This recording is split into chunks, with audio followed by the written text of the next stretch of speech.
and gentlemen, we are the Millie Goats. It is episode 279. It is August 20th. Let us be the first to wish you and yours a happy National Bacon Lovers Day and happy football week, everybody. Yes. We made it. If you're listening to the podcast, you can't see our faces, but our eyeballs are gleaming with excitement. There's a palpable hue in the air, as they would say on what's that guy's name on Dodgeball, right? Doesn't matter.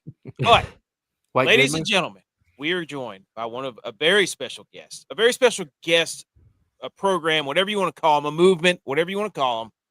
One of the faces of the Group of Five Guys podcast, Matt Sprouse, has joined us. One of my favorite shows. I got tuned in to this I don't even know when I started watching, but I caught one of you guys and I was like, these are my people right here.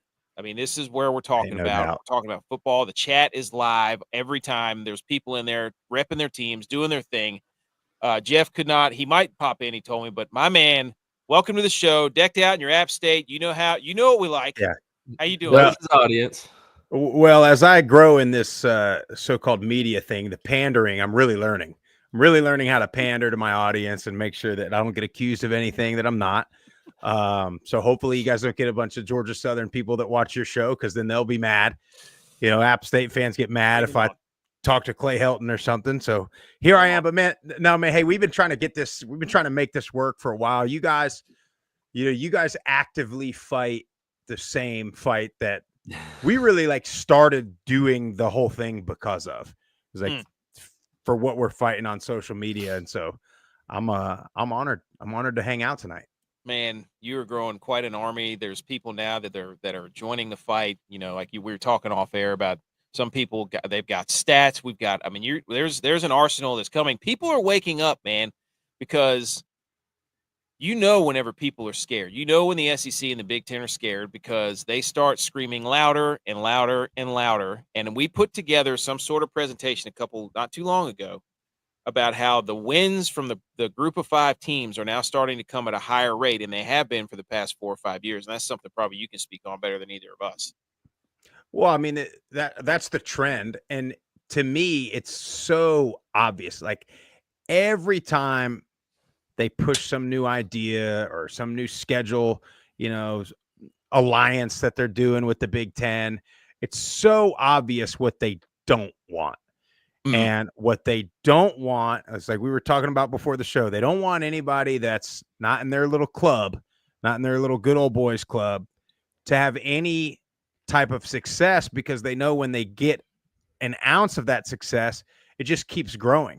Whatever mythical gap that, that ESPN tells us that there is between conferences and, Power Five, Group of Five, Power Four, whatever you want to call it. Sure, there's a couple of teams that have a pretty good gap, more than anybody in the country. But in my opinion, and I think in anybody that's, worth a crap's opinion, is, okay, if Boise State, they make the playoff last year and they get beat, well, wait till they get there again. And they get just a little bit closer. Yep. And a little bit closer and a little bit closer. And then it's not a surprise already if Boise State goes in there and beats somebody with a big brand name. But, then wait till Tulane does it. Wait till App does it. Wait till Memphis does it. And they cannot imagine a world where it's not Ohio State, Texas, Notre Dame, Alabama, Georgia. Yeah. Maybe an Oregon is in that club. And I'm serious now. We've always joked that the Power Five is like 5 athletic programs and not 5 conferences. Yeah. And it's much closer to that than it is 5 conferences, because we saw it last year. So I'm rambling on you here. We saw it last year. Like the Big Ten wants 7 teams in there, but they don't want Indiana in there. That was Indiana was like, oh my God, they played a soft schedule. That's how they got in. Well, if you're admitting that Indiana played a soft schedule, then you're admitting that half your conference is not that good. Right. So they want Ohio State in there. They want Michigan. They want Penn State. They want Oregon. They want USC. They don't want Indiana. The ACC, they want Clemson. They want Miami. They want Florida State. They don't want SMU in there. No. And so even those guys. Yeah. True, and even just money wise. I know. You want your big time money schools in there. Yeah, SMU. Well, and it's like, you know, they want more teams, but they want very specific teams, and that's why I know you're going to get into it. We saw today and this week coming out all these new strength Advanced of metrics. advanced metrics that are going to be created by the people that already make the FPI and all the metrics that we already have. That are influenced by preseason polls and articles and recruiting subscription services and that also they did cater last to year or the year before certain fan bases. Exactly. And you can and honestly, like, all jokes aside, with the transfer portal, you can't do that at all because you have no idea, absolutely no idea which team is gonna. Everybody's got 30, 40 new guys. So every year it's going to be whichever one happens to.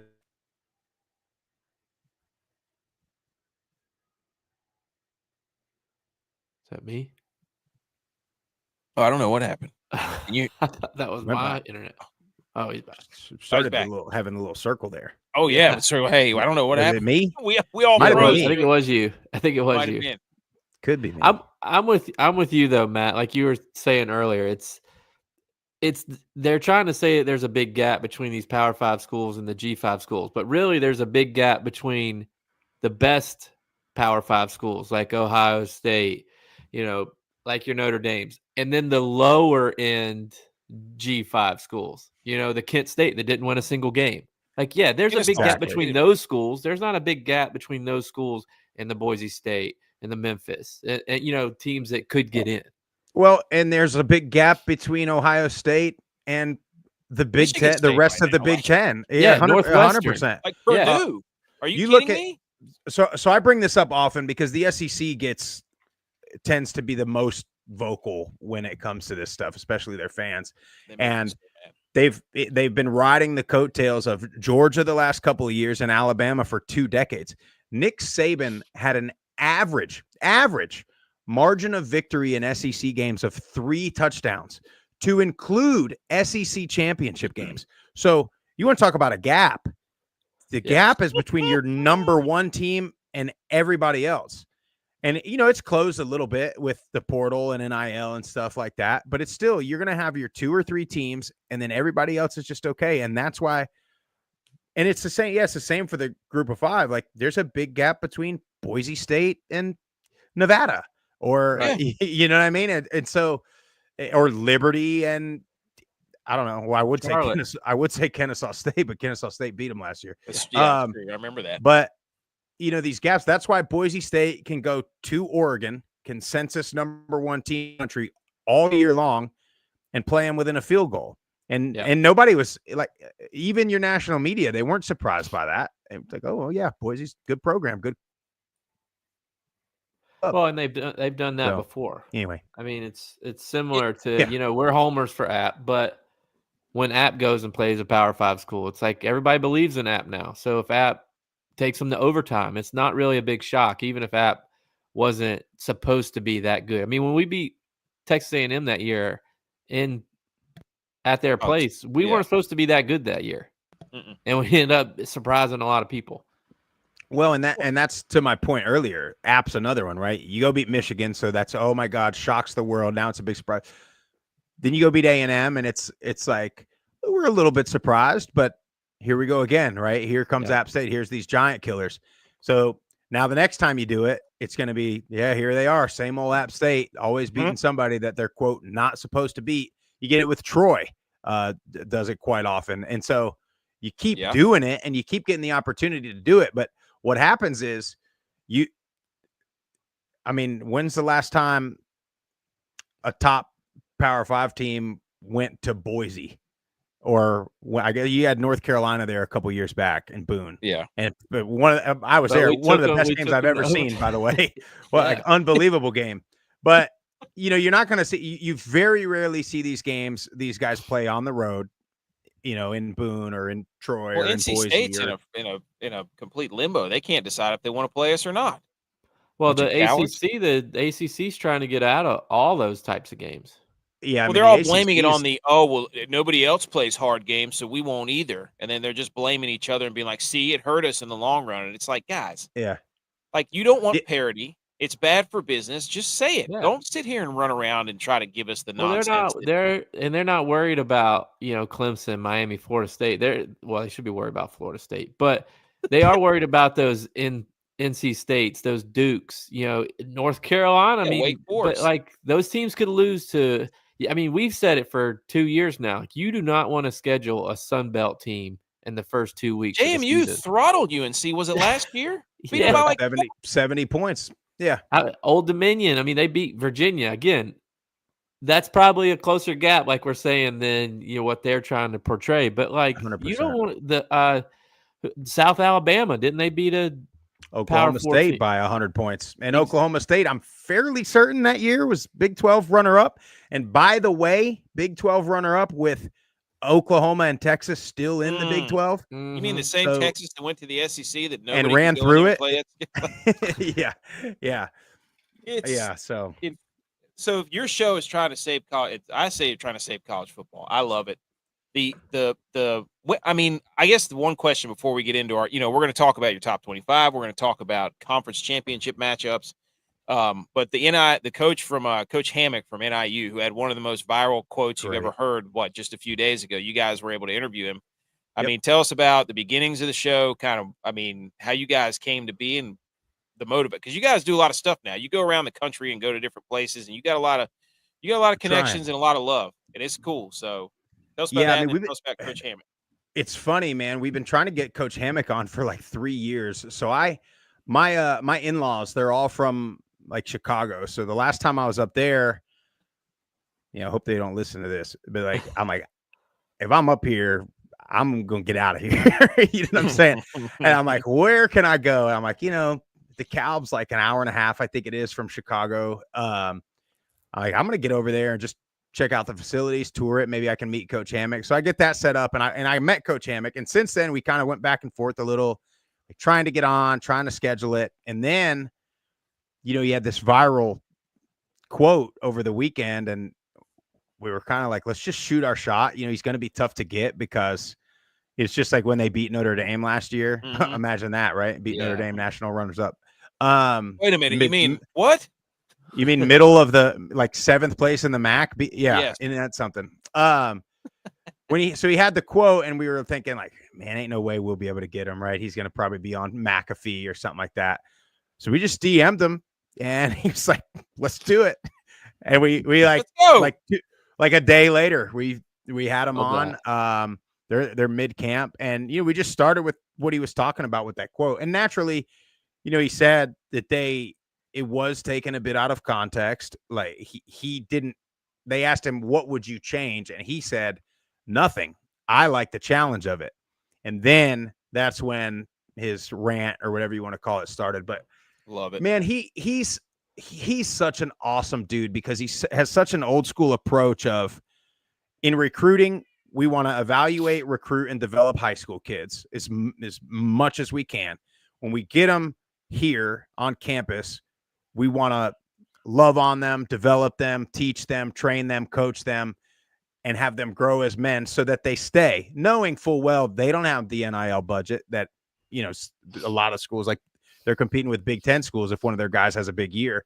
And then we just talked about, he kind of made light of some of these schools, and they have their big junior and recruiting weekends, and they got, rented Lambos on the field, and everybody's taking pictures. And the thing that I liked the most about what he said was, and I'm going to misquote it, so don't count this as a quote, but I'm going to paraphrase. It's like, we're giving kids all this money that they've never had, and we're pushing them towards doing things with that money.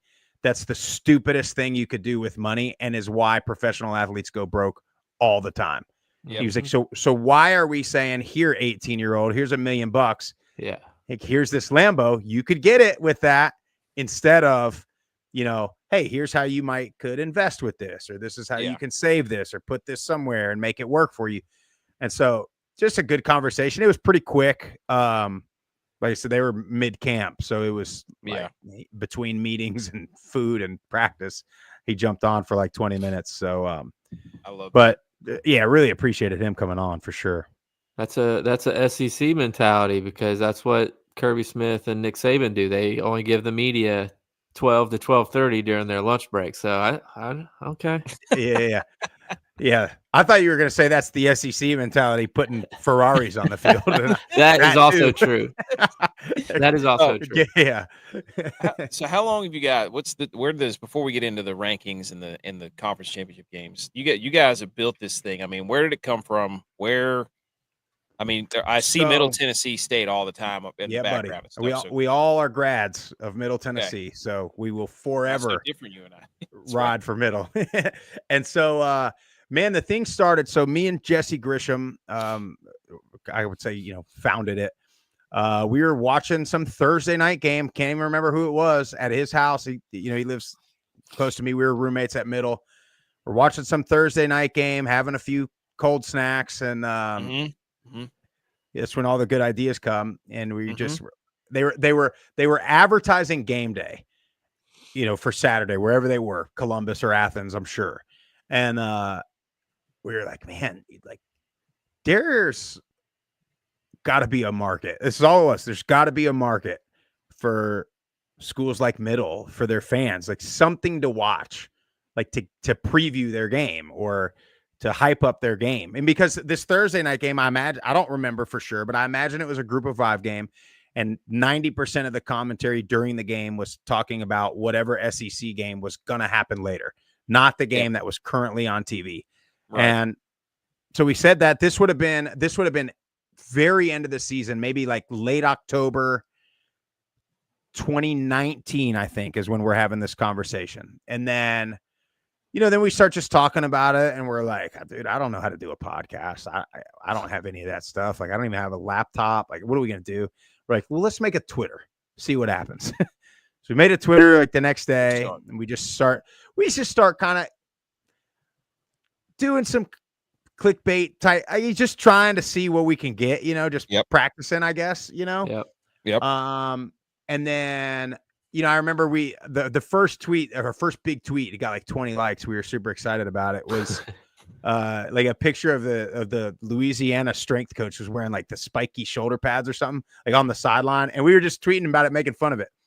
So then we were like, okay, man, like there's some people out here. There's some fans out here that care. And then we both live in Georgia. So we went to a freaking Georgia State game against App, matter of fact. Let's go. Against App. Never beat us in their face. The dome? Yeah. Is that when Coach Elliott was there? He was one of our coaches. At Turner. Yeah, at Turner Field.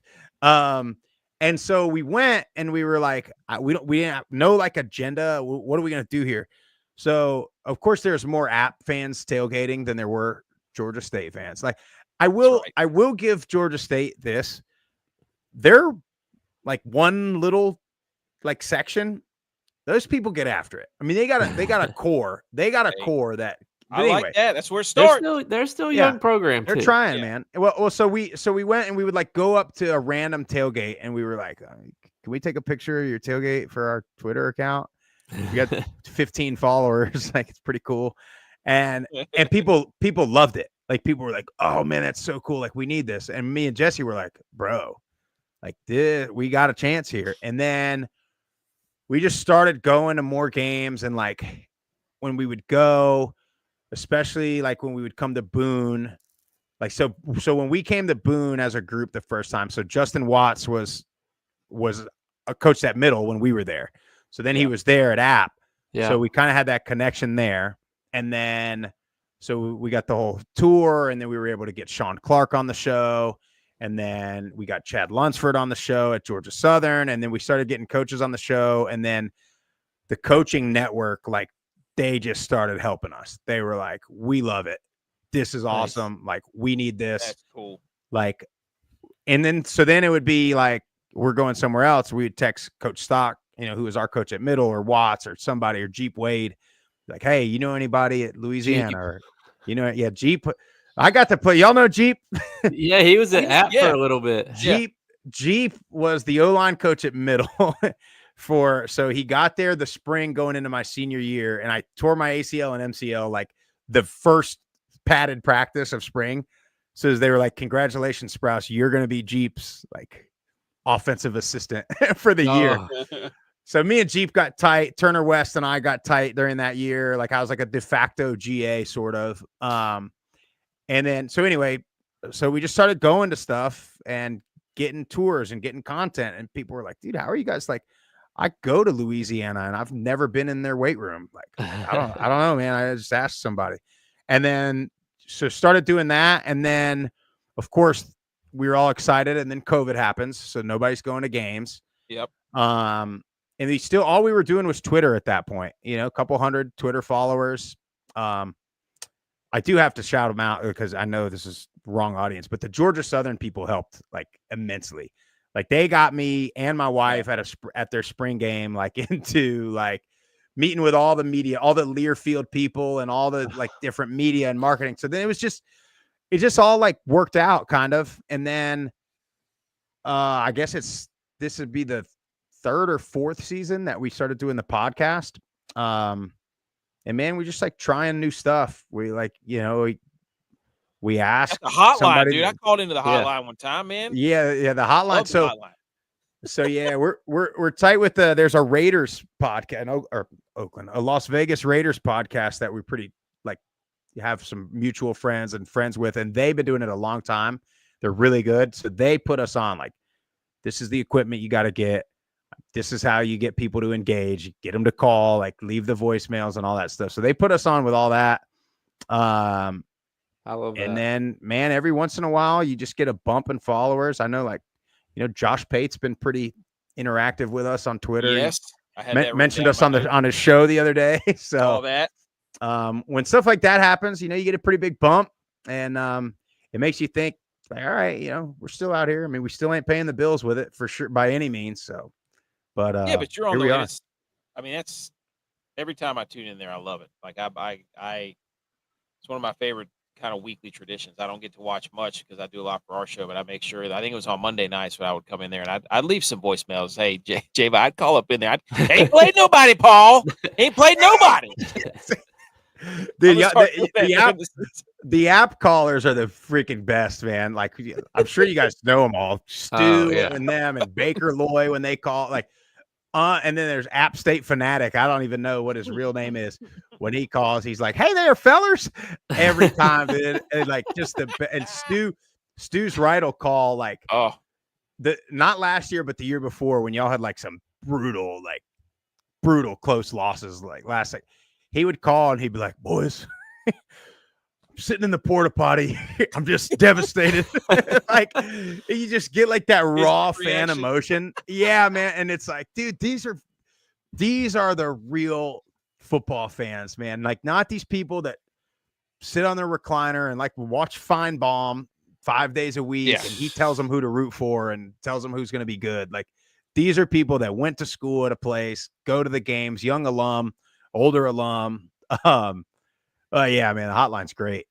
I love it. We just want a seat at the table, man. Like, because if you give us a seat, we'll perform. Like, you know, it's gonna happen. Yeah, TJ. Well, and you know, like we don't want a charity spot. Like, I don't want like if you don't have a Boise last year, like I don't want you to put a 7-5 team in because they happen to be the best. Like, but the problem is you'll never get anybody if you don't have a guaranteed. I mean, I guess you got Cincinnati, but you know, the way they're doing the schedules and like we talked about all these metrics and all that, you'll never get anybody in again unless you have a guaranteed spot. So it's kind of the way you have to have it right now. I wish they had a home game. I mean, if you're the G5 rep in the playoffs, give them a home game. I mean, you know what that would do to a school like that, to a community like that, if you got Ohio State or Alabama going to Boise or coming to App or going wherever. Mm-hmm. Yeah. And those schools don't want any part of that. Not in January or December. They don't. No, not in Boise. Well, and you really want, I mean, not just Boise, all four of the teams that got the bye lost last year. And everybody talks about it being Boise, but they all lost and all the home teams won and then won again. So you really want the home game, not just for the home game, but you don't want a month off before you have to play again. No. But I can't stand the way it's all set up. I can't stand what they're doing. I know all their moves. It's unbelievable. TJ says Kanye Roberts. Our guy just blew his knee out. I'm pretty sure a running back. So I saw that, and I didn't know if that was like a fake account. I thought like an ECU person reported that. I don't know. We'll have to You double got check. TJ. I trust I don't you, know. boy. Well, don't quote me on it. Don't quote me on it. I that's what I thought I saw, but I don't know if it was like an ECU troll or like it was real news. I don't know. By the way, ECU and us we're heated rivals. Heated rivals. Speaking of getting the fans engaged, man, I was reading through the comments of you guys put up your top 25 poll, the most prestigious poll out there. Pretty good poll. Because you have to do it. And then what I love, J-Vi, I went into the comments, and this is when you know these are like true, like he was saying, true football fans. They lay out the entire case of why their team wasn't in it, and it's like a 2-paragraph deal. And they're like, "You guys are sleeping. You're the hotline is going to be. You need to open up just for the poll, like hotline for the poll that you guys put out, because some of that stuff in there is absolute gold, and I love it. True football fans."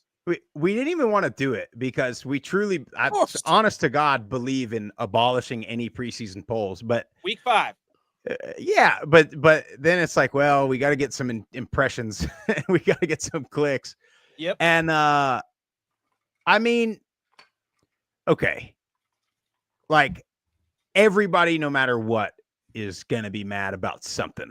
Of course. Oh yeah, this made me mad. Well, yeah, and I mean, and then everybody's gonna make the claim. You guys are probably gonna make the claim. Yes, like, we got this transfer and this transfer and this transfer and this transfer and this transfer and this transfer and this returning production, and it's like, okay, but everybody's got this transfer and this transfer, and like you can't. And then it's like me and Jeff were talking about it earlier because we were talking about it's like with the committee, right? Is it the best team or is it the most deserving or is it and it's like, well, South Florida might be really, really, really good, but they also might be 0-3 to start the season.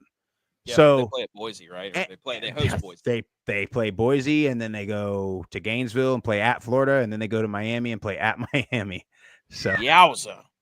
Nobody's playing a schedule, a first 3 like that. Not one single team is playing it. Don't let Texas and Ohio State fans tell you that they're playing a more difficult schedule because they play each other and then they play like Bethune-Cookman or somebody like that after. Yeah. Nobody's doing what South Florida's doing. But anyway, like they could be really good, but you also have to earn it. Like they might be better than, let's say we have UNLV right behind them.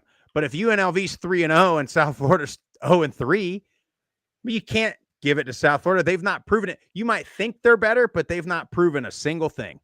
Yep. So that's where the preseason to me is like, I think they might be better if they played today. But especially with the portal, man, and new coaches all over the place. And it's a crapshoot. Well, that's what we say is, why have a ranking before week 4? Because you don't know anything until you got teams playing Bethune-Cookman, Yeah, well, until you get into conference play too, because this is I'm gonna get going again here, because this is what you're like Oklahoma State fans and your North Carolina fans. This is what they always say anyway. They say, "Oh, well, South Alabama, that was week 2. We were still trying to figure out our new offensive system, so." Later in the year, we absolutely would have won that game by 50. And so maybe that's the case. You probably hopefully everybody's getting better later in the year. But who else was trying to figure out a new offense? South Alabama. And everybody else in week 1 and week 2 in the season. And then a lot of it is like out against App.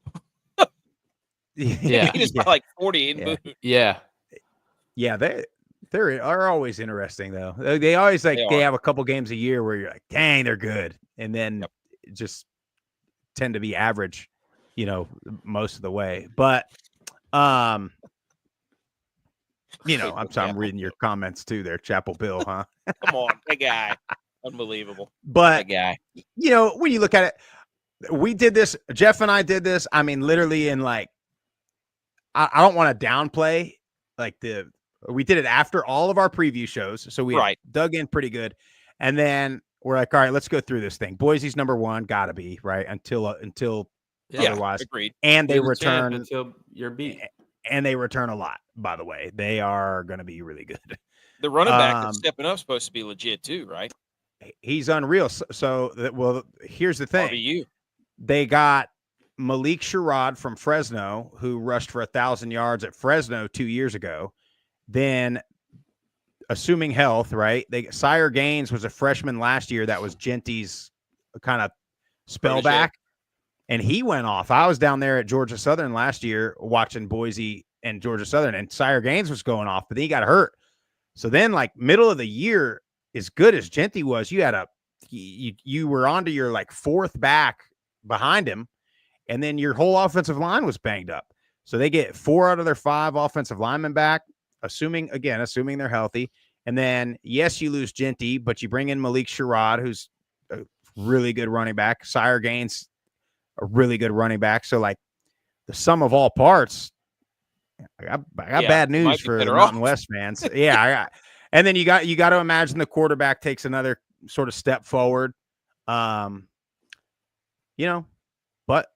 we'll see. Everybody, they were mad at us for having UNLV at 11. Everybody thinks UNLV's going to be really good because they got all transfers.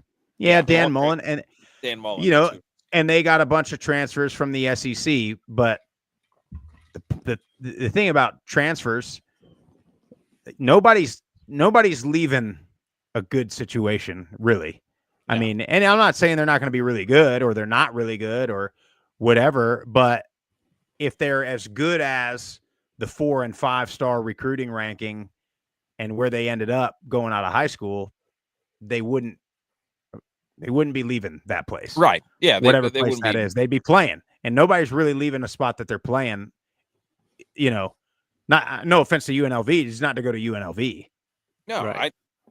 You're talking about SEC. Well, are we a believer in Dan Mullen?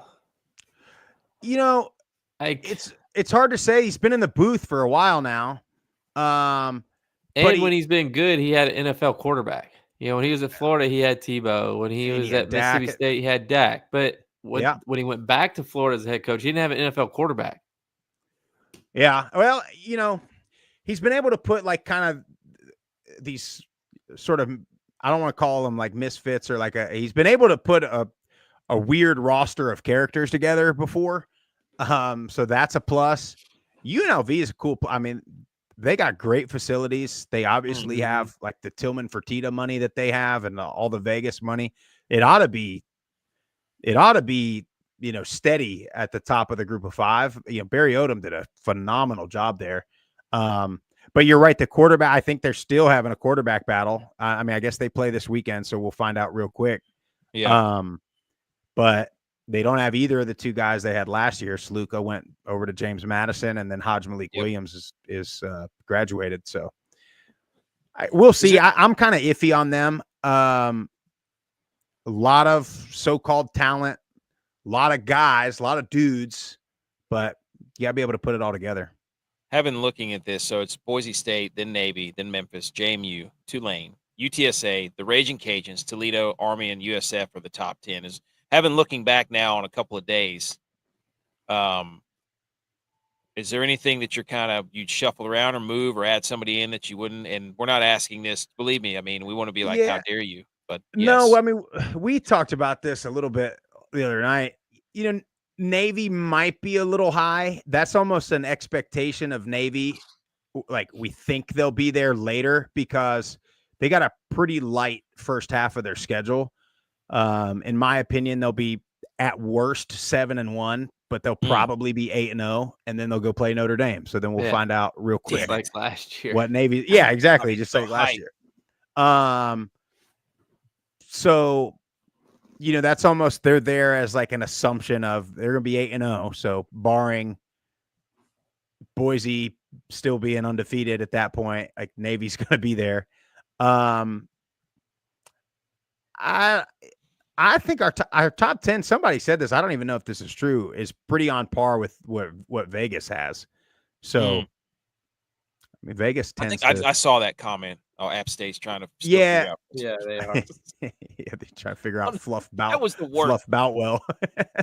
Bet App State to lose any national televised game. midweek game. Yeah. Unless it's like Yeah. Texas A&M or maybe Michigan or something. Don't bet on them. But I mean, the only thing is, where's App State? Where's Utah State? Right.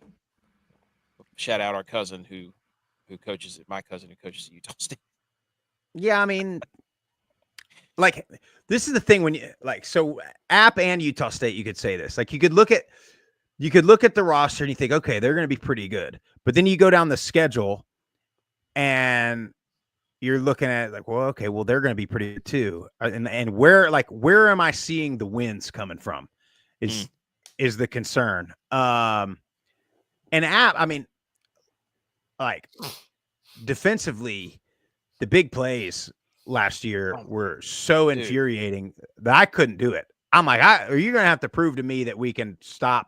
And I'm not talking 25-yard plays. I mean, we're talking 80, 75, 60, 65-yard play. That Clemson game, I'm still we were watching that at some sports bar in where the heck were we? When was that? That was like week 2. Was that when that was? That was week 2, yeah. So we would have been in we were in San Marcos at Texas State at some sports bar. And we're, betting on that, dude. Giant killer's gonna be Clemson. Nope. And then we drove from the stadium to the sports bar like between kickoff, and it was a 35-0 by the time we got there. And we were like, well, Well, they would give up those big plays early, and some idiot. Somebody said on Twitter, like, App State's got elite DBs they could put in. Us like, are you kidding me? Did you not watch the safeties? They got torched early on every game. Yeah. It seemed like everybody's taking a big shot. We're not going to go off on an App tangent here, but it was just. Yeah. And that was last year. Yeah. Well, historically.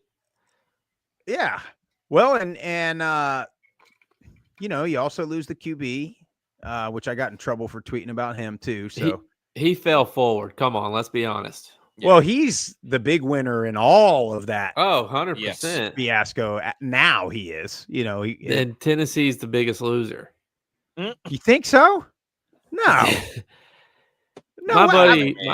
My buddy that went kid, to Tennessee, and he I texted think me. Tennessee won, and I hate Tennessee more than any other school in the land. And a little part of me was like, good for Tennessee for not letting that kid and his daddy freaking. Oh, I agree. Like, run all over him like that. And honestly, like, when something like that happens, you're probably not going to get the same player you thought you're going to have, because then you're going to have a major, major locker room issue in most cases, I think. And I agree with that. I agree with that part. But I'm saying they're the biggest loser for getting Joey Aguilar. You think so? Yes. And it's tough. It was tough to watch him. It was bad. He would throw a back-breaking turnover early, and then we get hit with a bomb, and then you're like, you're 7 or 14 down right out of the gate. Now he's got to throw it all over. We couldn't get. Yeah. Well, now you're having to. Yeah, a lot of his yards and stuff came when we were already down 21 points. So, but anyway, fair. it's just not a. But I mean, he'd get it back close, and it's like AK says, like a late turnover. And it's just like, oh my god. Two things. The only thing, Texas State, I have no idea how they keep getting further along. I know they've got incredible facilities. Everybody loves their coach. They got a huge offensive line, but they never win anything. I mean, that's why they're what are they at 17? I mean, yeah, I'm not saying for you. I just, like I'm not saying about that. The Pac-12 thing is what I was really kind of. Well, they have a president and an athletic director that are unbelievable, and they're unbelievably in sync. It seems like it. Yeah. Oh, their president is aggressive. The man now. Kelly Danfus. Follow him on Twitter, by the way. Mm-hmm. That guy. You want to talk about a president of a university that understands athletics and understands branding? It's that guy. I mean, we had a chance. We talked to him for a little bit when we were in San Marcos, and of course we didn't get hardly any of it on freaking recording because it was a great conversation. But he just totally understands that.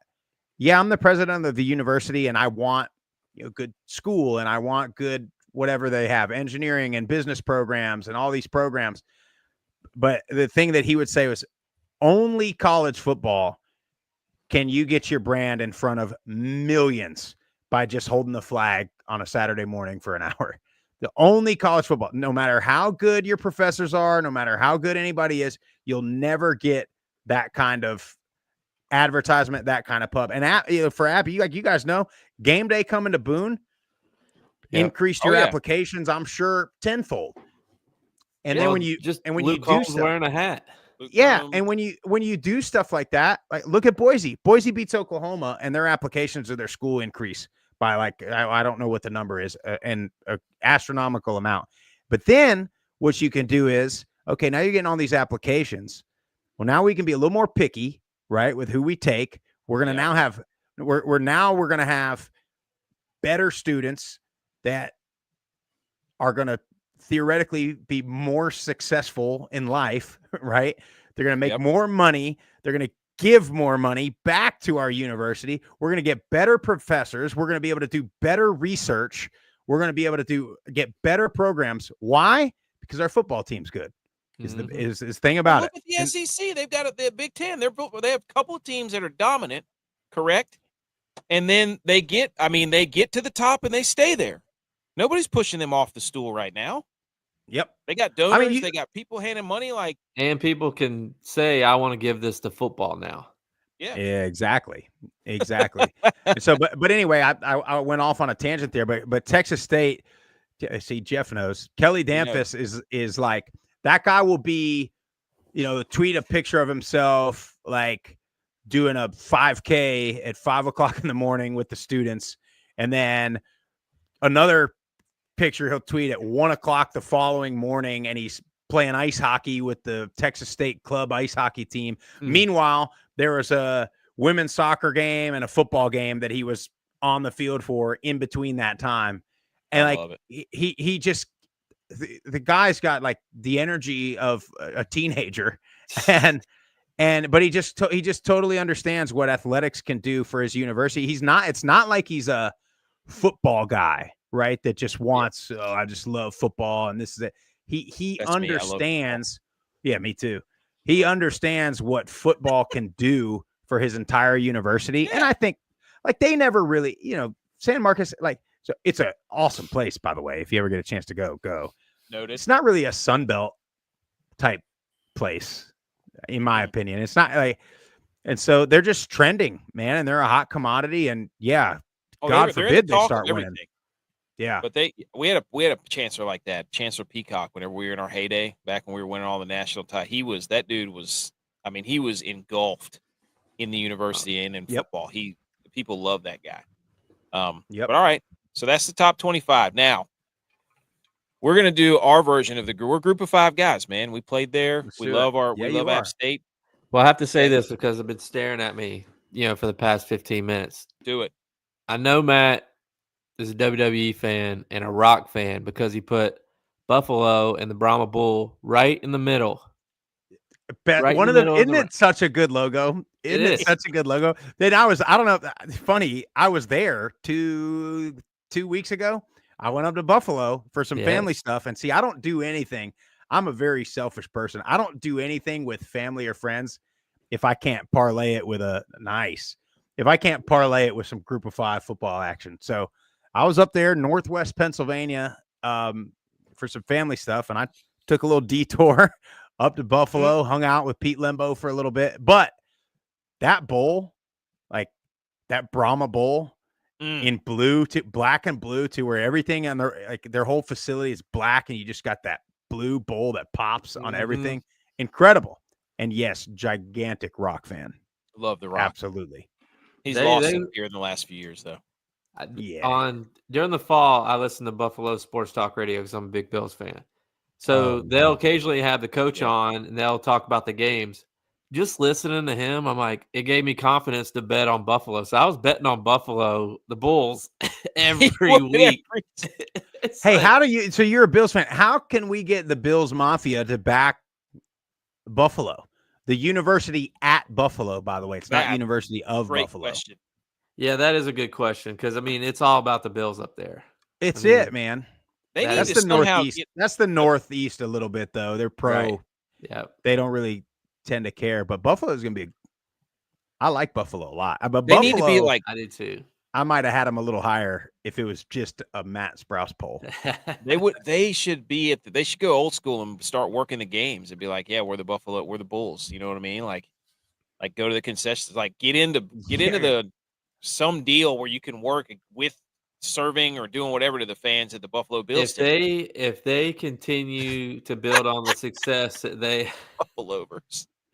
if they continue to build on the success that they had last year and get ranked in the top 25, Bills Mafia will get behind them. Well, and I mean, also, I think they probably are hesitant to do this on a college campus, but if they could start like promoting just a wild tailgate, I think that would help. If they started diving through, tables, started doing the Dudley Boys 3D on tables in the middle of Buffalo tailgates, that would help too. I think they need to go with Bulls Mafia. Yeah. They also need to get rid of the track around their stadium. You guys did it. We did. That was man. What if they came out with Zubas that were black and blue? I mean, you could do it. All right. Let's get to our version. This is now look, I sent this to you. I don't know how much you dove into it, but this is who now here's what happens usually. I'll make a graphic and then J-By or somebody will yell at me because they think they think the committee is biased and doesn't take into account all the votes and such. So we'll go over this real quick and then we'll let you get out of here because I know it's late. But here you go. The Group of Five Millie Goats podcast championship games graphic. Now, some are saying, why is the Pac-2 on there? It's not Group of Five, but nobody's talking about them. I feel like, hey, that's at least one we'll get right. You know those are your top two for sure. So, starting in the MAC, we think, now, I know that Ohio lost their coach. He's at Charlotte now. I don't care. That is a football factory up there in the MAC, a football MACtory. The Maccoon, Ypsilanti, all that stuff. Buffalo Bulls, Ohio Bobcats in the final MAC. Grade it. What do you think? That's a B plus, maybe an A minus. I mean, I have Buffalo and Toledo, but Ohio, I think. Yeah, Toledo's got a ton of talent. Returning quarterback, they always have a good defensive backfield. They got a coach that tends to be a relatively hot name in conversations every time Toledo starts doing good. Buffalo, I love Buffalo. Buffalo defensively and their offensive line and their run game. This is going to be such an old school physical team, Buffalo. Ohio's great, though. Parker Navarro's fantastic. He's got to quit turning it over a little bit. But we saw him at the Cure Bowl, and he is a problem with his feet. I mean, he is very athletic. And especially when you get into the MAC, you playing on Tuesday nights and it's 12 degrees. You got a quarterback that can run it a little bit. That's a big problem. I think we're spot on. I think we're in the J-By. Do you agree? Buffalo, Ohio, Buffalo. Yeah, I was leaning towards Toledo, but of course you were. It's all right. Next to the American, we have Tulane and we have the Bulls. We have another Bull, USF, Tulane in the American. By the way, I put AAC and I was like, no, they go by the American. Not anymore. They have a mascot, all that stuff. So Tulane, USF, where are we at? The Eagle. Yeah, it's terrible. The American's tough. Yeah. This is I'll give it a B minus. And both of these teams could very well be in it. My fear with South Florida, although none of those three games are in conference, is if they go 0-3 to open the season, I could see it kind of unraveling a little bit. Yeah.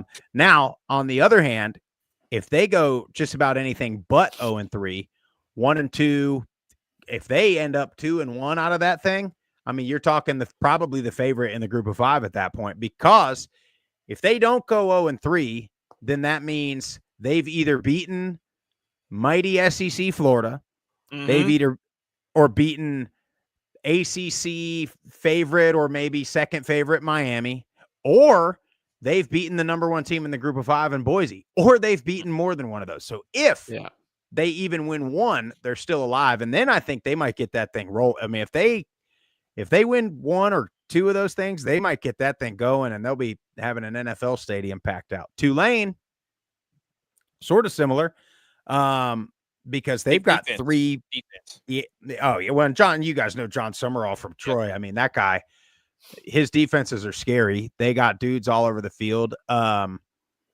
now, you know what? Actually, because have they handed the keys to Retzlaff yet? The BYU quarterback, is that official? Yeah, I mean, because he brings a whole nother level to that team. Yes, he does. Yes, he does. I mean, we talk about that all the time. You know, Summerall last year, Tulane, they got there's a big transfer quarterback they got down to Tulane last year, and he didn't play a lick. I'm losing my mind. But anyway, I mean, Darian Mensah was like the third or fourth guy on the depth chart going into camp, and John Summerall does not care. He's going to play the best guy. Yeah. But if the best guy is Retzlaff, who's a guy who we know has a ton of talent and ability, that's a good sign, because that's like, this guy is who we thought he was, and that means he's special, and that means we got a damn good quarterback. Their schedule's tough in the beginning too. I mean, they got Ole Miss, they got Northwestern, they got Duke, and they got South Alabama. That's their first 4 games. So again, none of them are conference, but I was going to say, you just don't know how. Though. Yeah, you just don't know. You play a team like Ole Miss. You know, are you going to be banged up after that game? Are you going to have some guys? They beat Ole Miss last year. They absolutely should have beat Ole Miss. And they get Duke, who's supposed to be pretty good, but that's their quarterback's returning to New Orleans. That game's at Tulane. So that game's going to be wild.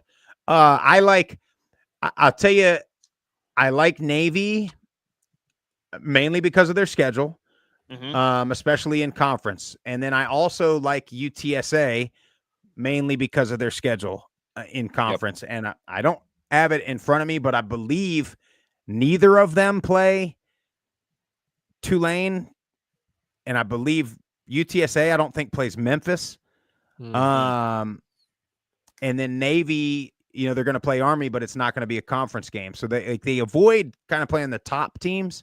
I also like Memphis quite a bit. I mean, Memphis, they lose Seth Hennigan. You know, he's a 4-year starter, but they bring in the kid from Nevada, Brennan Lewis, who I don't want to, I like to repeat myself when I talk about Memphis, but he's not a better quarterback than Seth Hennigan, but he does things that Seth Hennigan couldn't do, namely run around like crazy. So that might provide something to the Memphis offense that I like it. Okay, we're talking Sunbelt a lot here, right? South Alabama had Carter Bradley, great quarterback. Well, then he gets hurt and they bring in Gio Lopez. Gio Lopez is not a better quarterback than Carter Bradley, but Gio Lopez is a pain in the ass for defenses. Yes, he is. More so than Carter Bradley. So that stupid RPO, stick it in there. That's kind of what I like in Memphis this year. Like, and I think they'll be really good. It'll be interesting. I mean, they should have been really good last year. But it was so hard for me to not. Those are definitely two. I mean, the Americans got probably 5 or 6 legitimate contenders in that conference. It was so hard not to put Army versus Navy. I would love that. I've been calling for Army Navy to get moved and make it a conference game, but yes, I get yelled at every time I say that. So even the commissioner, even the American commissioner was like, "Why?" Oh, whoa, sorry, man. It's just like I just want that would be incredible. It'd be incredible. Yeah. The Mountain West we kind of talked about. Boise, obviously, absolute wagon. UNLV. Could, but I mean that's our, and then there's that's Utah State down there. We snuck that one in there. Shout out best offensive line coach in the country. We did a power ranking. He was number 1, Coach Acatelli. Look him up. There you go. But UNLV versus Boise, where are we at there? That's a good pick. That's probably an A- pick for me. I got Boise and San Jose State. San Jose State is another one. Again, like all these conferences went away from divisions, and now you have 14 teams in every freaking conference. So you're gonna get a team that somehow or another avoids playing the best 2 teams in the conference, and they're going to get a spot in the championship game because they don't play Boise State. Yep. That's San Jose State to me. So, I and meant to UNLV, add like I talked that. about earlier, I just don't know. Like, they should be good, but I got to see it. The only one that does have divisions is the Sun Belt. Sun Belt. That's They right. still have them. I was looking through all that yesterday and the day before, and I was like, every conference has gotten rid of divisions. It's crazy. Conference USA, one, I didn't know that was a hand holding a flag or a towel for Western Kentucky. I just realized that. And we got Jacksonville State. We're defending champs. I know Rich Rod gone, but yeah, they're out for me. Well, your committee, the committee meeting, you did not voice that opinion. How big is this committee, by the way? It's a 1-person committee. No. Yeah. Okay. Nope. Yeah. Committee. He waits. He's. I will say this. He does ask us, but when he asked us, was it like 3 p.m. today? No. And he's like, hey, he already had the graphic made anyway. The whole thing was done already. He's like, hey, if it makes you feel better, opinion. I do the same thing to Jeff. I'll make a whole top 25, and I'll be like, good with this. And then before he even responds, I'll post it. Yep. Too late. Yep. I understand. Hey, man. Look, when I get this thing done, I'm like, ooh, look at all these. This is football right here. I can't hold this in anymore. I got to get this out there for the people. Western Kentucky's going to be really good. I love it. How they have been able to over the last, I don't know, 5 or 6 years. It seems like every year they bring in an offensive coordinator and a quarterback from either Abilene Christian or Houston Baptist or one of those Texas Christian schools. Yeah. And they come in and they just break records, and they did it again. And they bring in this guy, Maverick MacGyver. That's a great quarterback name, by the way. Maverick MacGyver. Are you kidding me? Great quarterback name. Love I that. mean, two movie and TV show characters that are absolute special. I was gonna say, when were his parents born? Probably. Right. Yeah, right. They'll be really good on offense. I am worried about them on defense because they haven't been able to stop anybody for a long time. Years. But yeah, for many, many years. But they put up so many points that it tends to be okay. Jack State, I don't know. I think you lose Rich Rod, you lose quite a bit at Jack State. I like Liberty there. I just can't. I know everybody hates Liberty. I'm sorry, Lynchburg's a cool place, man. They got some cool people around there. I just think they are just able to do things that nobody else in Conference USA can do from a financial standpoint, from a facility standpoint, from crowd support. They might be the only school in Conference USA that has like a legitimate fan, like gonna sell out games fan base.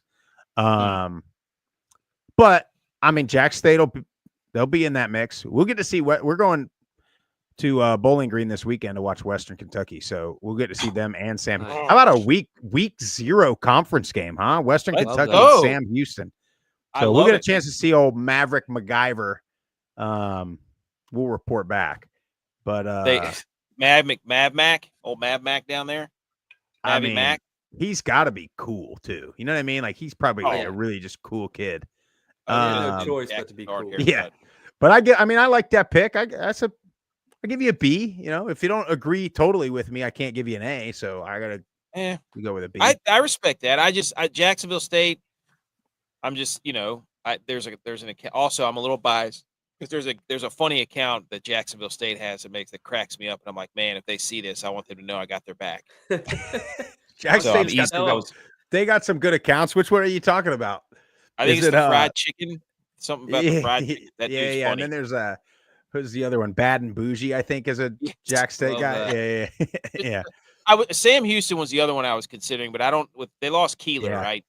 So yeah, they lost Keeler. They lost their defensive coordinator, a bunch of guys from the defense. But they bring back their quarterback, Hunter Watson, who's like an all-everything guy, like does everything for the offense. So I think they'll be in the mix too. Keeler was coaching in Delaware when we beat him in 2007. Well, he's back in the Northeast, so right, Temple. So we'll see.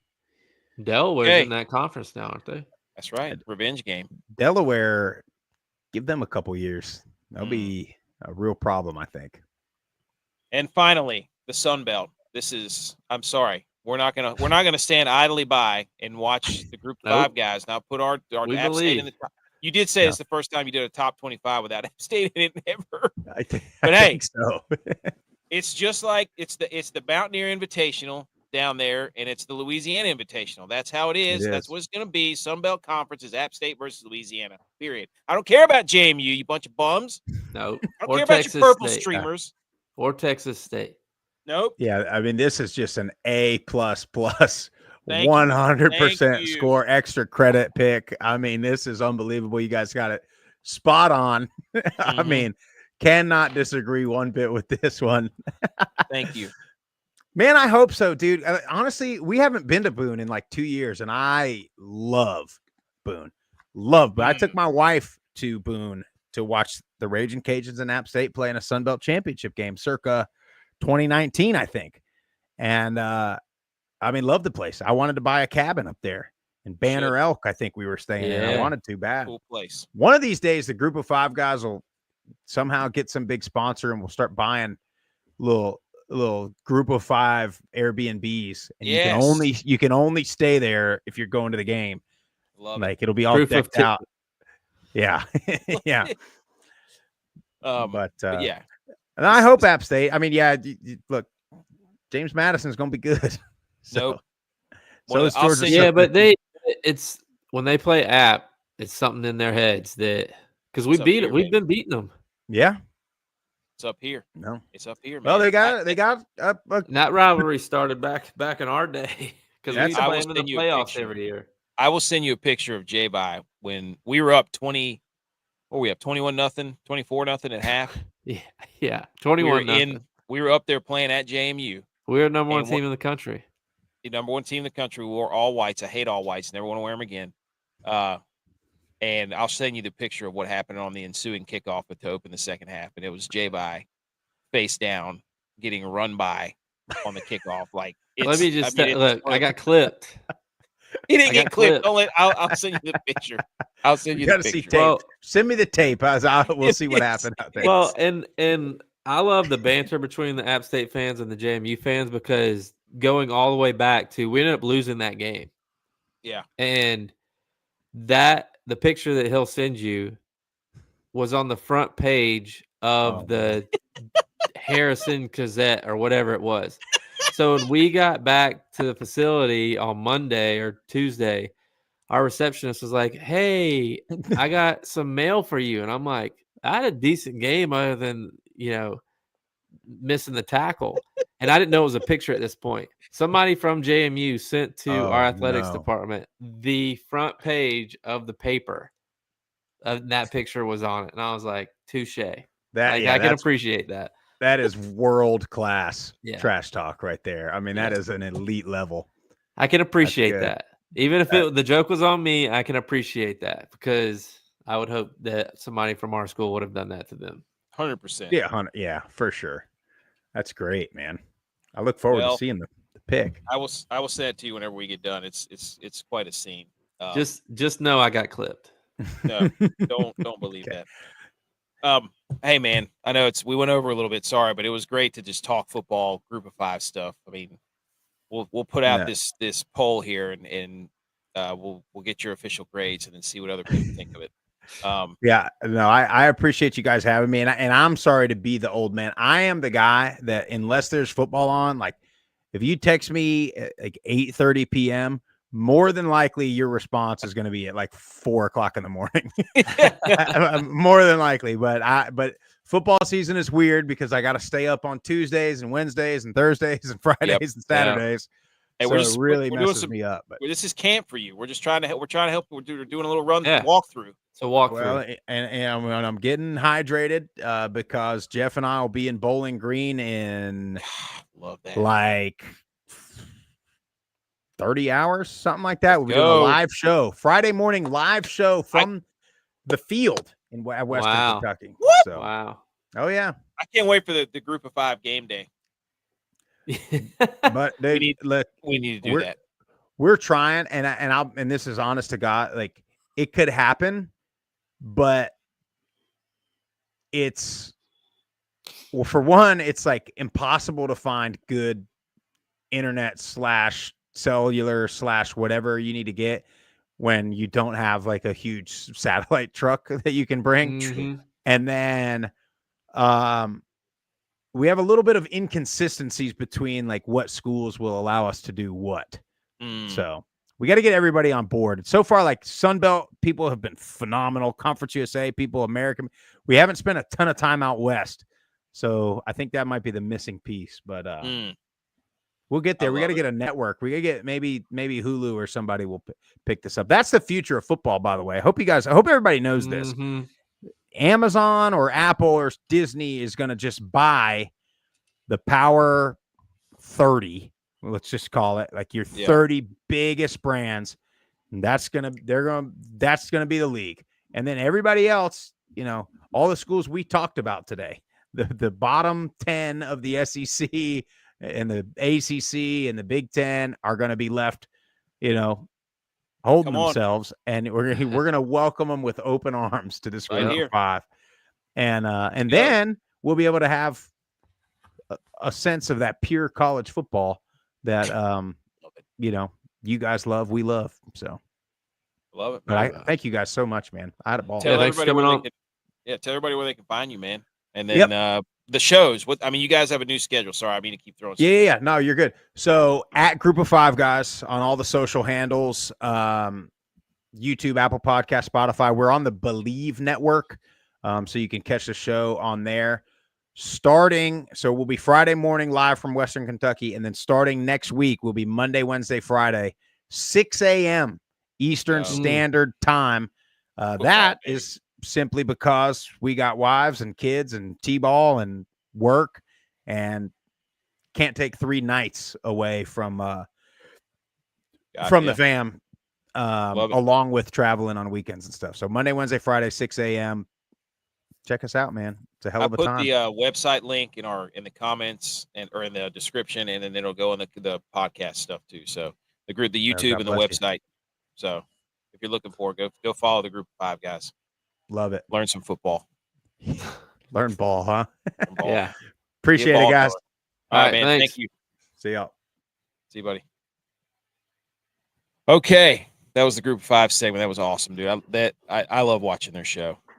They're good people, man. Yeah, I remember well before we started doing this, seeing their stuff pop up randomly here, randomly there. I'm like, oh, I agree with that.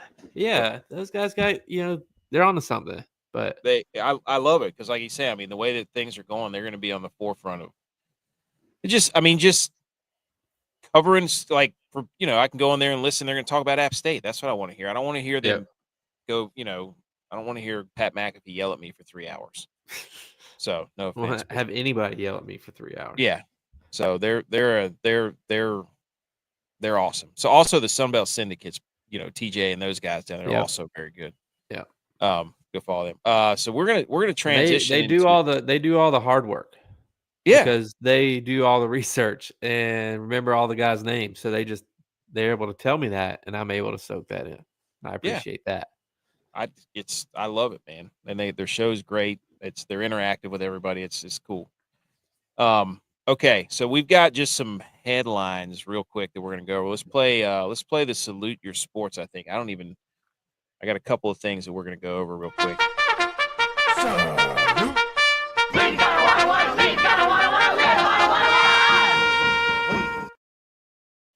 Okay, here we go. I don't even know what order this is in, but welcome to the podcast. Thank you to those guys. This was just what we were talking about earlier. The College Football Playoff Selection Committee will begin using enhanced metrics to help evaluate schedule strength and how teams perform against their slate. And then everybody up there is talking about, this is an important point, there are not enough crossover games, data points in college football to have a truly good measure of strength of schedule. That's the issue. Nobody plays anybody anymore, so they can all play their own schedules and be like, our schedule's hard. Our schedule's harder because we have more ranked teams, even though we don't play outside of our conference. So we'll just say.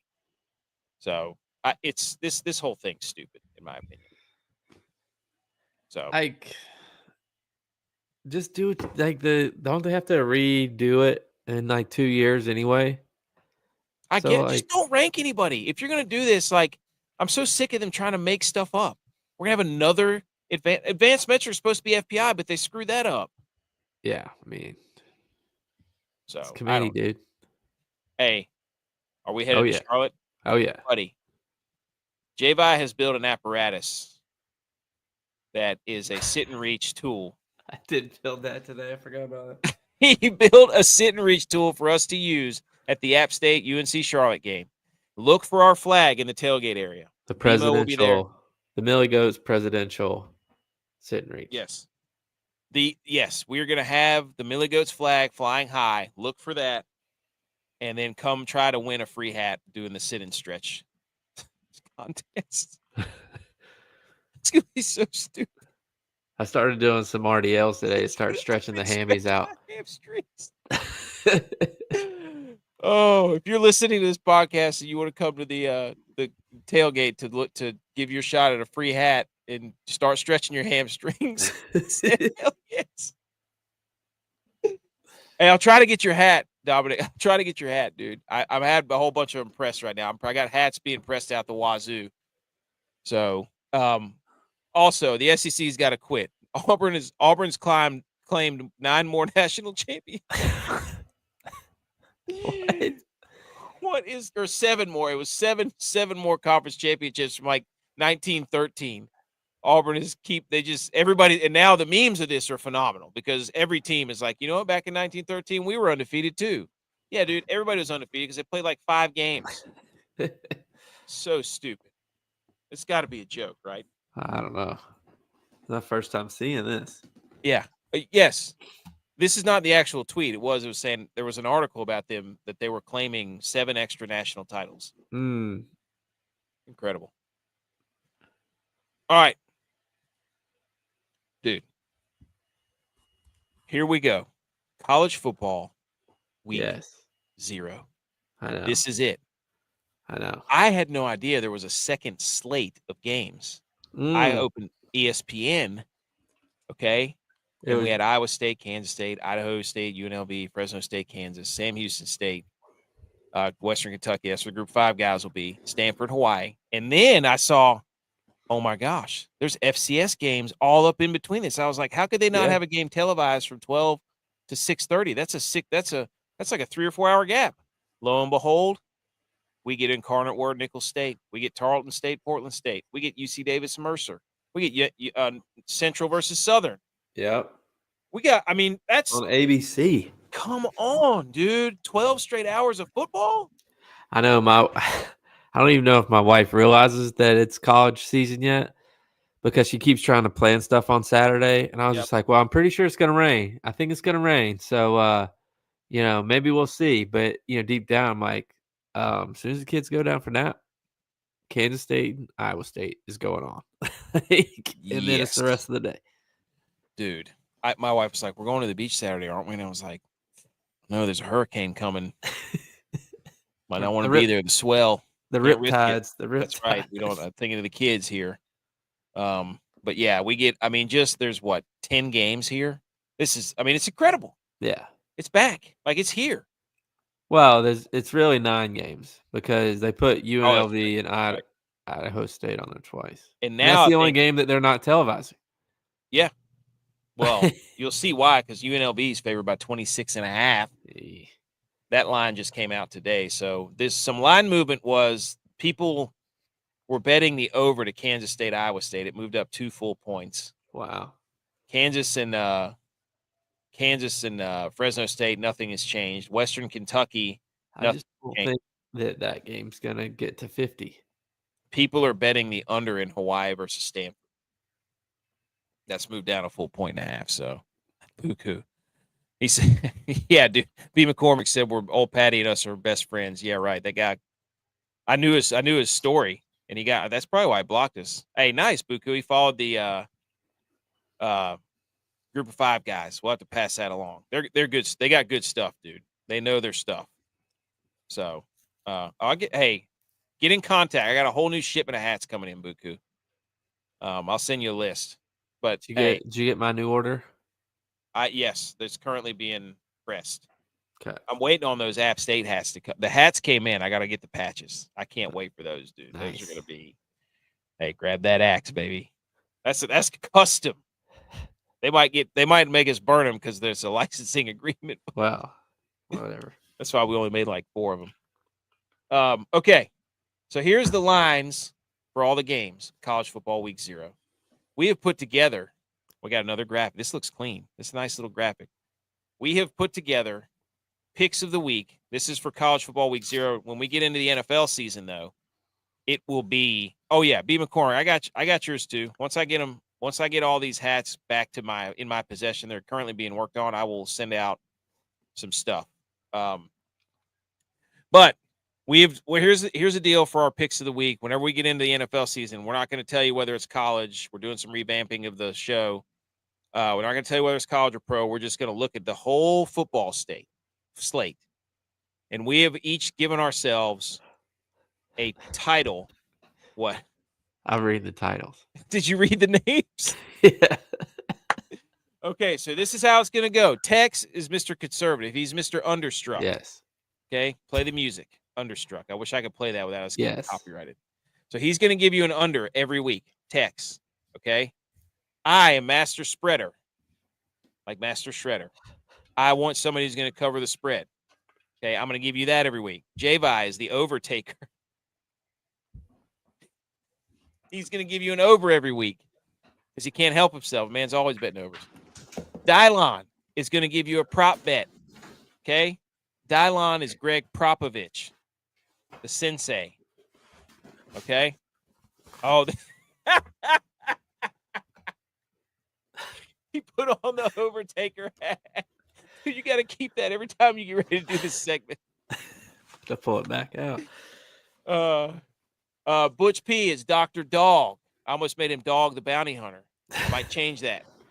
Well, that's because Dylon couldn't beat him because he'd pick Georgia every week. Exactly. Right. Dr. Dog. That is Butch. He's going to give you a dog every week. Edge he's going to be young money lines. He's going to be a little wheezy up in this. Okay. So he doesn't. Edge is like, my bet's this and that. He's currently cleaning out deer guts because his deer freezer melted or whatever.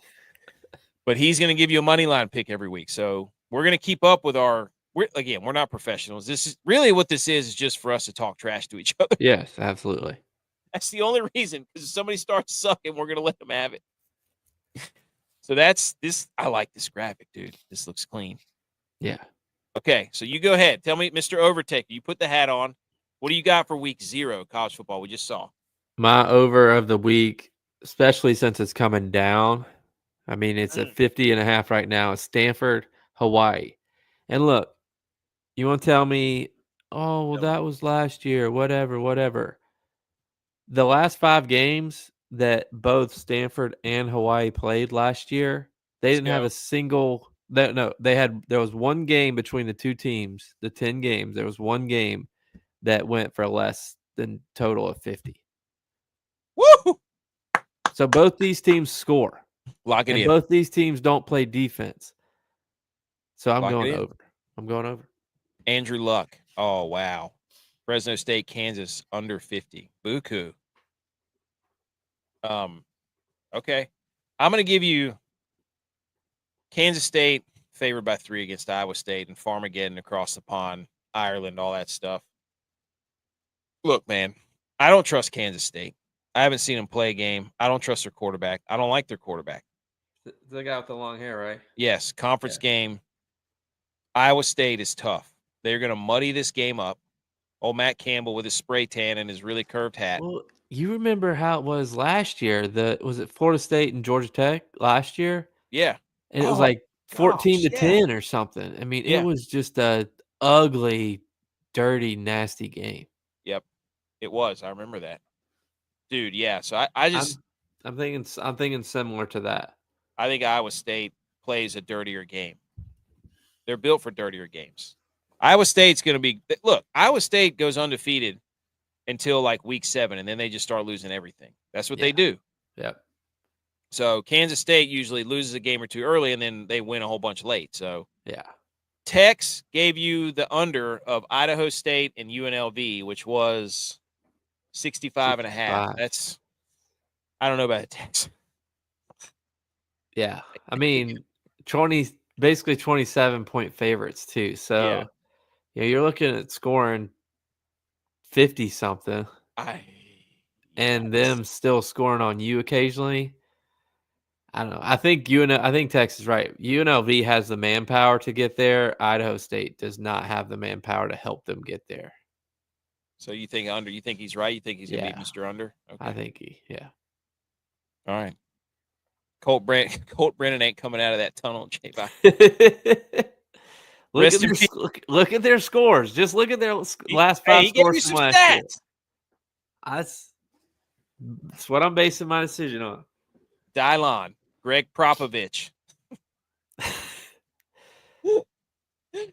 Well, I love too that Buku's like take the under on this game, and Dylon picks their quarterback to have a career year, 200 yards passing.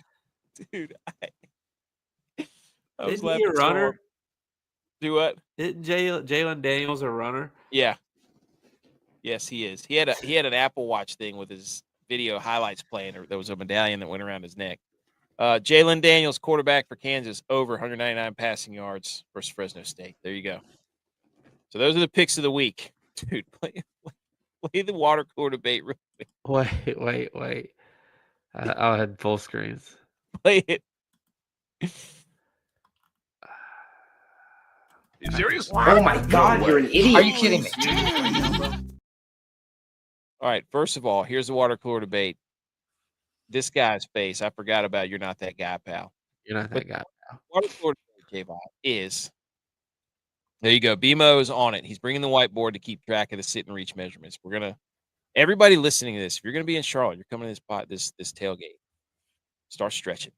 Don't do the bent over stretch. You need to start doing some real sit on your. It's a different animal when you sit your butt on the ground and stretch your hammies. What is the worst casual nickname to be called from You're Not That Guy, pal? Buddy is plus 250. Pal is plus 400. Chief is plus 550. Bud is plus 1,000. Big guy is plus 1,200. Pipsqueak is 1,750. Champ is 220. Sport is 2,700. Guy is 3,000. Boss is 3,300. I say pal and buddy all the time. I say Bud a lot. Thanks a lot, Bud. When somebody pulls out a chief, the worst casual nickname to be called would be like, I don't know. Which one's one of the worst? Chief suck. I don't think that I ever would have said this until I had a kid, but my daughter, she calls me big guy sometimes. And look, I'm very self-aware of what I look like. Like I can see in the mirror. Oh no! You mean like I'm not a strong big guy. So I'm thinking about in her mind, she's calling me a fat ass. She's calling me fat, and she goes, "Hey, big guy," and I'm like, so I've been feeling a type of way about it. Big guy. So you're okay, big guy. The worst one to be called, Sport reminds me of the Santa Claus movie. So Sport or Chief are kind of where I'm leaning. That's, I say buddy and pal all the time. I don't think those are bad. Chief is, I don't think those are bad. I think buddy and pal are good. I say bud all the time. Big guy. There you go. Sunbelt Syndicate's right there with you. All right, that was a water cooler debate. Presented by Fourth Quarter Performance. I put it in the wrong order. Hey, I got my supplements in today. My supplements in today. Promo code GOATS20. Go if you need water. You know what you can add to your water? BCAAs, creatine, protein. I'm on day 3 of creatine. Woo! How you feel? Same. I don't. How many days does it take to work? You got to load at least a week or two. You got to get in your system. Okay. But anyways, go get Fourth Quarter Performance protein, and shout out Fourth Quarter Performance protein for actually filling up the entire tub of protein powder. I opened that thing up and it was filled to the brim. Most of the time they're halfway full. What flavor did you get? Chocolate. Nice. So let me know how it is. I think I might get some. Hey, I'll let you know. All right, let's hit a football, yay, and then we're gonna kind of transition at it. Well, I do have some football, yay. I wanted to Just wanted to quickly touch on this Joe Burrow sack from Monday night, dude. Did you see this? Joe I Burrow's watched like the first half of the game. he was out there running around for his life. This one time, he got sacked on this play at his own 5-yard line. He was rolling left, brought it back into the pocket, rolled back past the 10 into his 5, and somehow these 3 guys got through, and his offensive line, and the Bengals defense sucks. Yeah. Their offensive line, they just lost somebody. Like, hey, but Well, they paid the 2 guys, right? That's what I told you guys. I'm like, why risk? I get your offense wants to get off to a better start, at least to propel the team to a better start. Not if your quarterback's dead. So they're playing this preseason, but why risk injury to them if your defense is still going to do the same thing that your defense has done? Dude, that was hilarious. Did you watch the beginning of that? Yeah. Jaden Daniels carved them up. Like, yeah, the stats it looked too were easy. hilarious. That was without Terry McLaurin. Like, yeah, that was so bad. Hey, Colts named Daniel Jones a starter over Anthony Richardson. What do you think? Give me your hot take. Well, I think this is known news just because Anthony Richardson can't stay healthy. And he can't throw. I mean, he's not been good. I mean, there's no window dressing it. He's not been good. But he also hasn't been out there enough to get better or to be good because he's hurt. I think he knows he sucks. Or that he doesn't know the playbook, or he doesn't. And I think he's just going to be fine to kind of relegate himself to being a backup and just kind of floating around for the rest of his career, which wouldn't be that bad of a gig. But I think he's actively, I think he's tanking himself.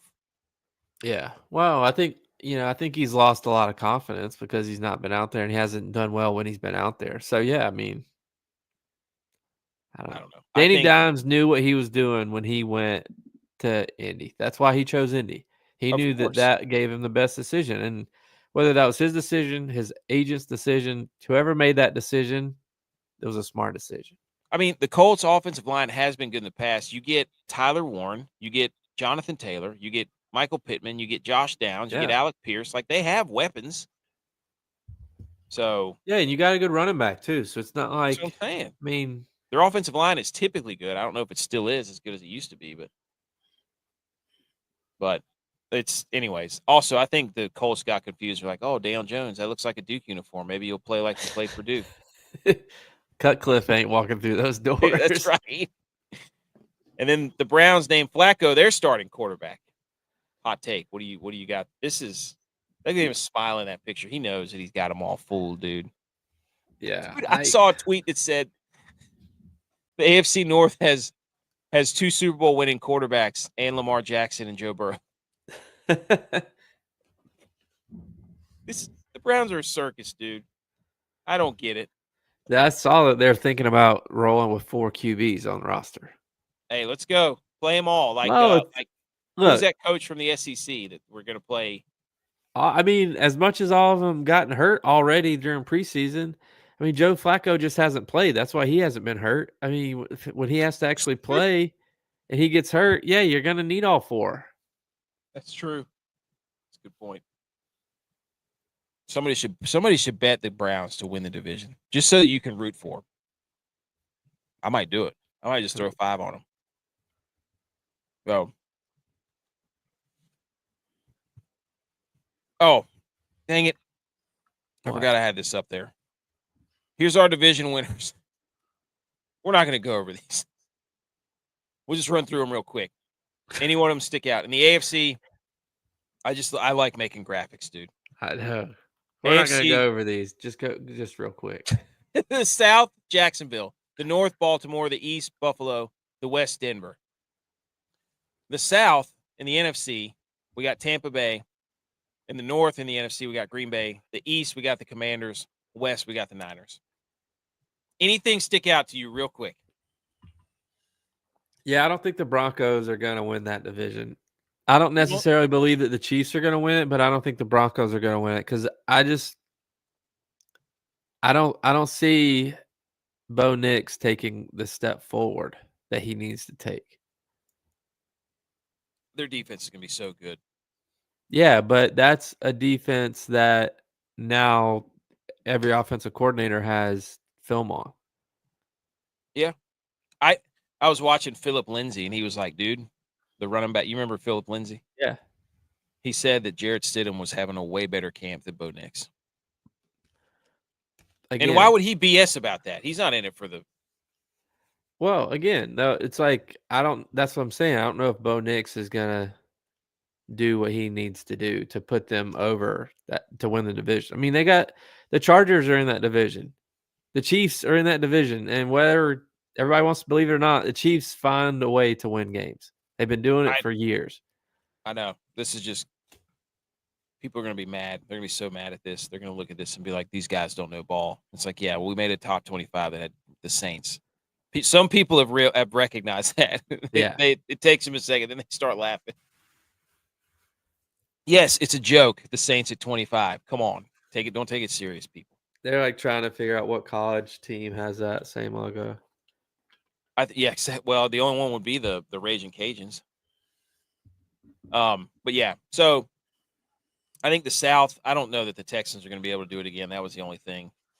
The East and the NFC, they haven't had a back-to-back winner in years. The Cowboys aren't going to do it. Nah. And we got some pushback. The Packers winning the North. I just don't. I think the Lions are. I think the Jared Goff pumpkin is over, and I don't think the Vikings. I don't think JJ McCarthy is going to be good. I think the Packers are going to back themselves, like fall into the division lead. They're just going to happen to be there. Yeah, I think they're going to have the easiest schedule out of that division. If the Bears play like they play against the Bills in the preseason, I mean, they would win that division easy. The past 2 years, they beat the Bills 38-0 Sunday, but last year we played them in the preseason and they beat us 33-6. I remember. Yep, I remember that. That was another Caleb Williams game where he kept throwing it behind the line of scrimmage. Buku says 2-0 so far. I've seen Caleb fall if you don't win the first one, boys. Browns 2026. Yeah, you got to believe. So, I mean, Dominic, like Tampa's had 4 straight in the South. Who's going to Atlanta? Maybe. Yeah, I don't see anybody dethroning Tampa. They have no defense. I mean, I know they drafted all defense, but you got to prove something. Can we trust Michael Penis? Can you spell his name right? So that's our AFC and NFC North. We might do that again in a later show. I forgot that was even in there. I forgot I had many graphics I made. Okay. Last one is going to be how dare you, so then we're done. Hit it. How dare you? How dare you? How dare me? How dare you? How dare you? How dare you, sir? You're gross. How dare you? I completely forgot I had that graphic in there. Oh, dude, that stupid hat you got on. Okay, do you have any how dare yous? I think I have 2. I do have a how dare you. My how dare you goes out to Cabbage because I had to run the store for my wife, and she asked me to get lettuce. I said, okay. And right before she hung up, she said, don't get cabbage. So I thought in my head, I'm like, well, that was kind of a weird thing to say. Like, I know what the lettuce is. So I go into the store and I go right up to where the lettuce is. And I'm like, well, why'd she tell me not to get cabbage? And it like dawns on me right there that what I've been grabbing for 15, 20 years of me going to the grocery store thinking that it was lettuce was the head of cabbage. So how dare you to Cabbage for getting me all these years. It took her that long to tell you not to get cabbage? Yeah, I mean, I've grabbed a thing of cabbage. I mean, we've been together for 10 years. I've grabbed a thing of cabbage thinking it was lettuce. What does she do with it? I don't know. I guess throws it away. I don't know. I have no idea. She probably throws it away or does something and gets it herself, and then I just really have no idea that I was ever in the wrong.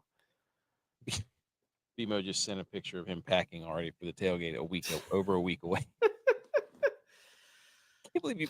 I thought you were going to do this with the potato wedges. No, that's not a how dare you. That's more of a hang the banner. I mean, they are bringing back rivalries at the right time when college football is about to start. Popeyes and KFC in a heated wedges battle. I love potato wedges. I love this. I just start anytime you guys send me a picture, be careful because I'm just gonna start throwing it in there. It's gonna be like Ron Burgundy on the teleprompter. Well, like there's put that back up there. There's like certain things that are said or that when you read it, you can hear like it being said. Yes. Like I could hear that be like, here, damn. Like get a load of this guy. That's one of my favorite comments is get a load of this guy. Also, these things are legit good. I haven't had one of them in a while, but I love the potato wedges. My how dare you is to the Seattle Mariners. Let me tell you what happened. I got all hot and bothered the other day. I know if you saw, I put in a few bets. It was probably a week ago, maybe more. Your boy put in some bets for the Mariners to win the division, to win this World Series, to win the AL. They have lost 6 out of their last 7 since I made that bet. It's your fault, dude. They have lost 6 out of 7 since I made that bet. They were in the division lead for one day. One day. The Astros are like 2-5 in the last 7 games. They gained a game and a half because the Mariners have been so bad. The Mariners do this shit every single year. I was talking to a guy at work, and he's like, "I'm on the Mariners train." I'm like, "Let's go." And I was like, "They'll probably start sucking late August," and here we are. They're sucking. And here you go making a bet. I was all in. I was ready to ride, dude. I was ready to try to end up, whatever you want to call it. Oh my goodness. F the Mariners, dude. Somebody put up a picture hanging the banner for division lead for one day. I lost that pretty good. My second hang the banner, or how dare you, is to Cracker Barrel for updating their logo to this abomination on the right. Look at this thing. Look at this. They took away old granddad leaning on the barrel, and then they made it look like a belt. They made it look like an app on your phone. This is trash. Well, they also there's a thing going around. Could be, I could be gotten here, but Cracker Barrel is changing their inside of their restaurants. Nope, you're not Cracker Barrel if you do that. They'll just change it to the barrel. I'm sure they're going to change it to the barrel. Watch this. Bet how much you want to bet. Somebody clip this right now. Cracker Barrel will change their name to the barrel. Like the Dixie Chicks. They're just the chicks. I'm telling you. When is this? What date? 8:20. An hour and 38 in. The Cracker Barrel will change their name to the barrel or just barrel. They'll make it just a B. You just wait. They're going to do something stupid. This is just the beginning. How dare you? Don't take away the country store. That's the whole beauty of going into a Cracker Barrel is having to go in there and get stuck looking at all the stuff you don't need, weaving around these barrels, and then you have to go stand in line, and then you don't know what to do. Like they conveniently put all the candy right where you walk by so the kids see it. Like nobody's coming there because like your food is that. I mean, it is good, but it is good. But come on. Now. I'm more of a fan of their lunch, dinner than I am their breakfast. Nah, dude. You had breakfast for dinner. Don't even. I've never eaten another meal other than maybe I had chicken and dumplings once. Oh, that's good.